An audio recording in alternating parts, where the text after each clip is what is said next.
Film ini mengisahkan tentang seorang anak sekolah yang bekerja di sebuah kafe. Demi menunjang biaya sekolahnya, di balik kesibukan bekerja dia harus berusaha mengikuti ujian sebagai pegawai pemerintah dengan buku yang dihadiahkan oleh teman-temannya. Di lain waktu ibunya adalah tunarungu atau bisu, sedang bekerja di salah satu tempat jahit, dan tak lama datang anaknya menjemput ibunya untuk pulang.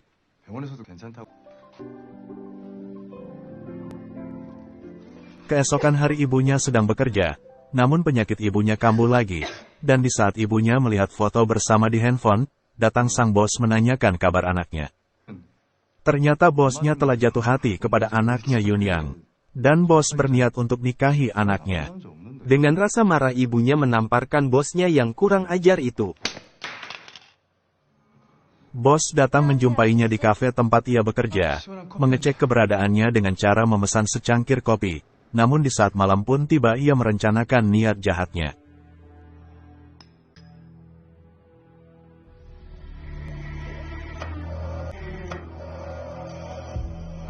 Akhirnya dia pun meluncurkan aksi bejatnya kepada Yunyang. Dan hal yang tidak diinginkan pun terjadi.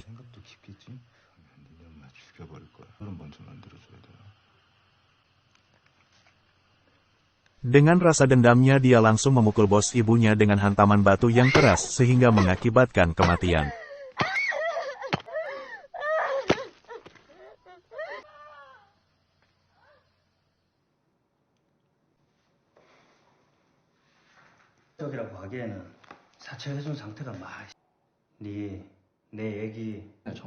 Kini dia dimintai keterangan di ruang interogasi terkait kasus ini, namun tidak ada bukti yang kuat.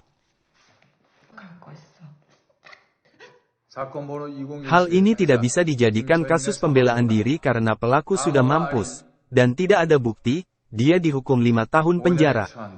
Sungguh memilukan bukan?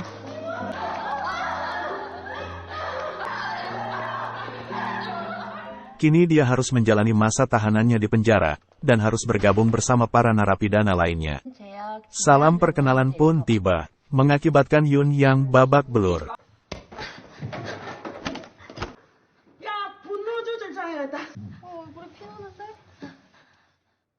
Perlahan-lahan dia harus beradaptasi dengan lingkungan barunya, mencoba menyesuaikan diri dengan teman-teman sekamar.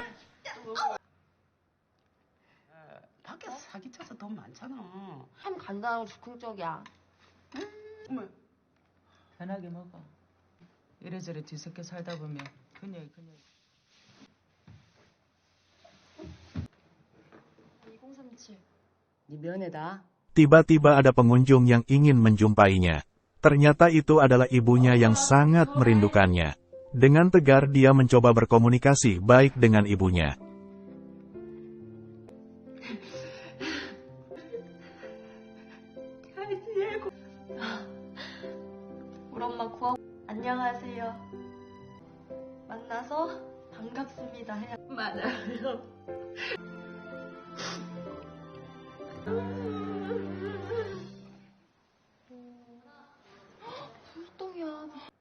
Dia sakit, dan disarankan agar diperiksa ke dokter, namun hasil yang tak terduga terjadi. Yaitu ternyata dia telah hamil. Dia merasa terpukul dengan peristiwa ini.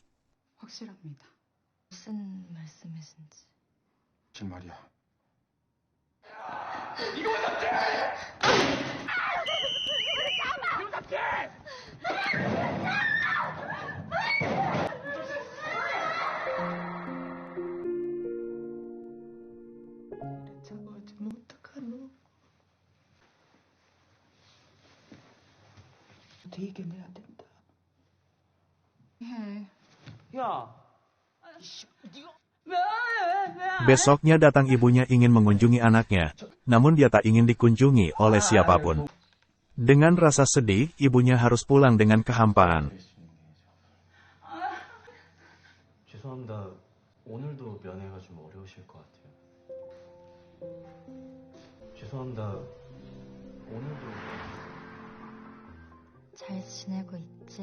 Dia menulis surat dan mengirimkan ke ibunya, memberitahukan bahwa semua baik saja dan dia sungguh menyayangi ibunya.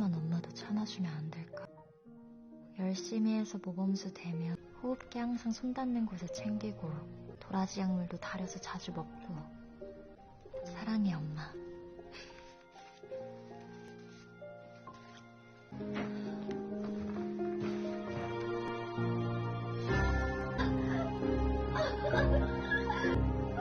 Dia merasa sakit lagi pada bagian perutnya, ternyata dia telah hamil 6 bulan. Pemeriksaan kehamilan pun dilakukan demi mengetahui kesehatan ibu dan janinnya.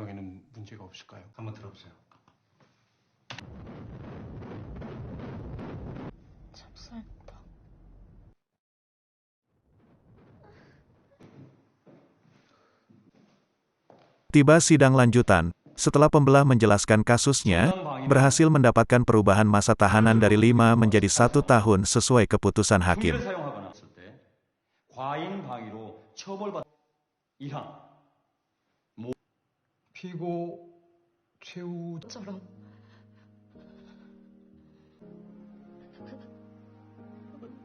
따라서 방이 감경할 수 있다. 하지만 선고한다.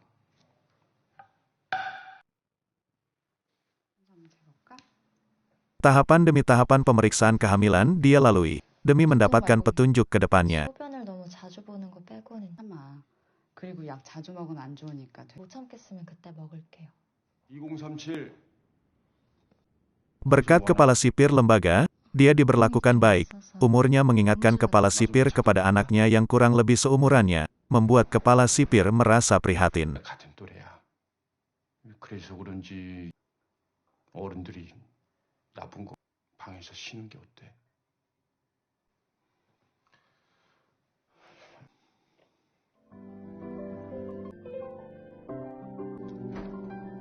Di saat dia terbangun pagi-pagi, ternyata rekan sekamarnya membuat kejutan dengan lukisan klasik di dinding toilet.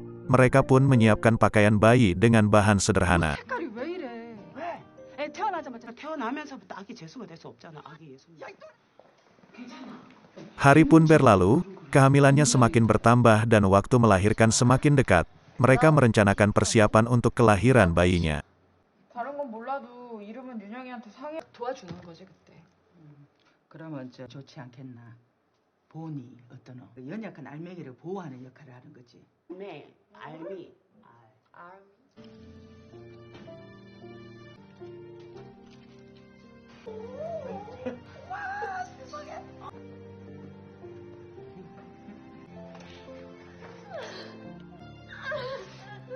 Dia merasa kesakitan lagi. Namun ini semakin parah, tak sanggup menahan sakit, dia mencoba meminum banyak obat untuk mengakhiri hidupnya.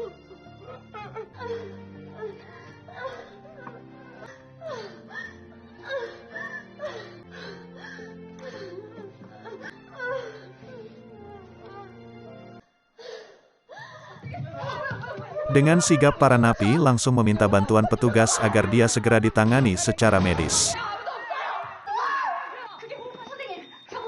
환자분 제 말 들리시죠? 힘주세요. 안 돼요. 환자분 이거 힘주세요. 환자분 이러다 산모님 뭐 하자는 겁니까 지금? Di waktu bersamaan mereka tak menyadari bahwa dia telah menyiapkan surat kesan dan pesan untuk masing-masing rekan sekamarnya, mengucapkan terima kasih selama ini. 혹시 돌아오자요. 다친 마음. 언니처럼 책도 많이 보고 그래도 언니를 알게 돼서 제가 좋아하는 걸 말하지 않아도 사랑도 정도 많은 사람 조금 속상했어요. 얼굴 되지 언니만 바라보고 고공달콤 살아요. 사회 나가면 보는데 내가 보기엔 나쁜 거 아닐까? Kembali ke kondisinya yang semakin melemah, dia tak sadarkan diri. 산모 상태는 어떤가요? Sang ibu datang menjenguknya di rumah sakit namun keadaan tidak berubah, membuatnya depresi melihat kondisi anaknya.